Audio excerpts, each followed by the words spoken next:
Hi అండి, అందరికీ నమస్తే. అందరూ ఎలా ఉన్నారు? మేము చాలా చాలా బాగున్నాం. మీరు కూడా బాగుండాలి మనస్ఫూర్తిగా కోరుకుంటున్నాను.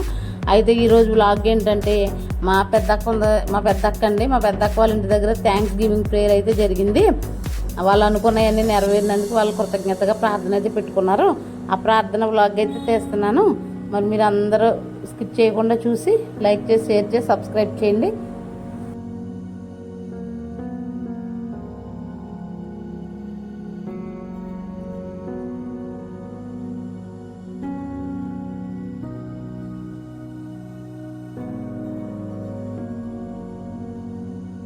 క్రమముగా మా మధ్యకు తోడుకుని వచ్చి ప్రభా అందరూ కూడా స్తుతి ఆరాధన చేస్తున్నప్పుడు, లేక స్తుతి గానం చేస్తున్నప్పుడు, లేక వాక్యమును వింటున్నప్పుడు ఆసక్తితో వాక్యమును అర్థం చేసుకుని దానితో ప్రభు నిండైనటువంటి దీవెనలతో వారి గృహాలకు వెళ్తాను.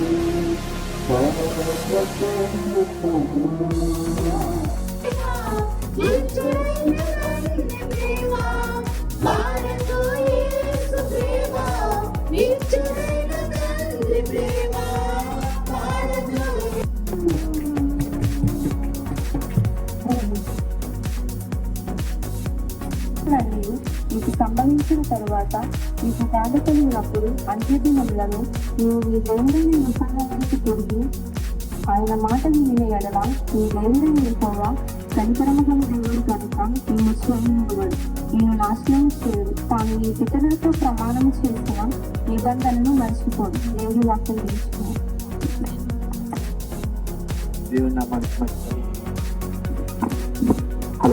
దేవుని నామానికి మహిమ కలిగినాక ఈ సమయంలో కుటుంబస్తులు ఈ యొక్క కృతజ్ఞత చూడక ఎందు నిమిత్తం ఏర్పాటు చేస్తున్నారు. వారు వచ్చి ఈ సమయంలో మరి సాక్ష్యాన్ని కర్తవ్యంగా ఆహ్వానిస్తున్నాం. అద్భుతమైనటువంటి సాక్ష్యాన్ని తెలియపరిచారు. మరి ఎంతో బాధకరమైన విషయం మొబైల్ పోవటం, అమౌంట్ పోవటం, ఇవన్నీ చాలా కాలం తర్వాత దేవుడు వాళ్ళకి అవన్నీ పొందుకోవడానికి అవకాశం ఇచ్చారు. మంచి అద్భుతమైన సాక్ష్యం తెలియపరిచిన అందరికీ మరి వందనాలు తెలియజేసుకుంటూ మరి మన మధ్యకి పిలిచినటువంటి అతిథుల్లో ఇక్కడ పాస్టర్స్ ఉన్నారు. మన పాస్టర్ ముగ్గురు పాస్టర్, మరి పాస్టర్ కోటేశ్వరరావు గారు, పాస్టర్ దయాకర్ గారు. సొరక 10 నిమిషాలు ఈ కుటుంబం నిమిత్తం కాపాడుచున్న తండ్రి, ఈ గొప్ప ప్రేమతోటి వేలాది వందనాలు స్థితిని స్తోత్రాలు చెల్లించుకుంటున్నాం. లేదా ఈ కుటుంబాల ప్రభావ మరియు కాలం అంతా నీ సన్నిధిలో గడపడానికి, ఈ సన్నిధిని అనుభవించడానికి మీరు మాకు ఇచ్చిన ప్రతి బట్టి మీకు వందనాలు స్థితిని స్తోత్రాలు అయినా మళ్ళీ సాయంకాలం నా ప్రభావ ఈ గృహాన్ని అందరం మీరు కూడా చేరినట్టండి.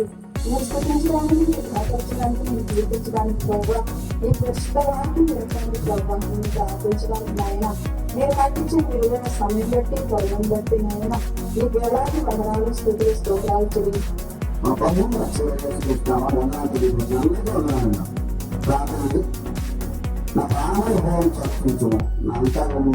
ఏం కావాలో నేను కట్టాలో ఏంటో చూసి ఇతరం విధంగా ప్రార్థన చేసేవారు.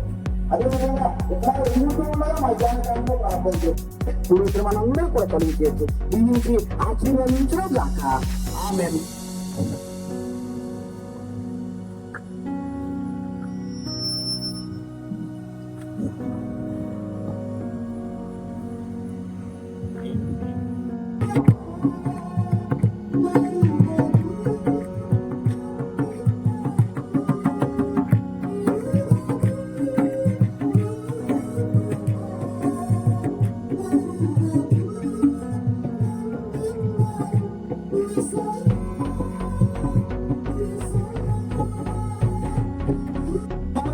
మోకరించి అనుభవంలోనికి మనం వచ్చినప్పుడు వాక్యానుసారమైనటువంటి జీవితంలో మన జీవితం కొనసాగుతున్నప్పుడు, వాక్యానుసారమైనటువంటి జీవితము మనము పొందుతూ ఉన్నప్పుడు ఇతరులతో మనమే స్నేహముగాను ప్రేమగాను ఉండటానికి అవకాశం కలుగుతుంది.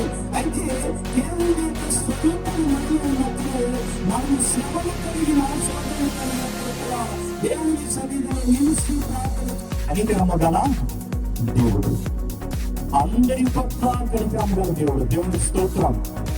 ఒకరి పట్ల కనికరం కాదు, ఆయన యందు భయభక్తులుగా వారి అందరి పట్ల కనికరము గల దేవుడు అనేది తెలియజేయబడుతుంది. ఎవరి మీద కనికరం ఉంటుందంటే అక్కడ చెప్తున్నట్టు 29 వచ్చినప్పుడు నీ పూర్ణ హృదయంతో నీ దేవుడు నీవు వాడు మీరు వెనక్కినేయాలి. మొదటి దేవుడు ఏం చేయాలి? వెనకాలి. రెండవ మాట రెండు విషయాలు చెప్తారు. ఒకటి, పూర్ణ హృదయంతో వెతకాలి, పూర్ణ ఆత్మతో వెతకాలి. మొదట ఆయన నీకు ప్రత్యక్షమగును. అంటే నువ్వు చేస్తున్న పనులు, నీ భక్తి, అన్ని విషయాల్లో దేవుడు నేను ముందుకు నడిపిస్తూ ఉంటాడు అనే విషయం ఇక్కడ తెలియజేయబడుతుంది. రెండో మాట ఏమంటే ఈ సంఘటనలో నీకు సంభవించిన తరువాత నీకు బాధ్యత కలిగినప్పుడు అదేంటి? ముందేమో పూర్ణాత్మతో మనతోటే ఉంటాడు. దేవుని స్తోత్రం. బాగా మాట చెప్తాను. యేసేపుని జైలు పెట్టారు ఐగుప్తులు. ఎందుకు పెట్టారు? మీరు చదువుకుంటారు ఆ సమయంలో. యేసేపు గురించి ఏం చెప్తాడంటే దేవుడు, యేసేపుకి దేవుడు తోడై ఉండేది వాళ్ళు రాయబడతాడు.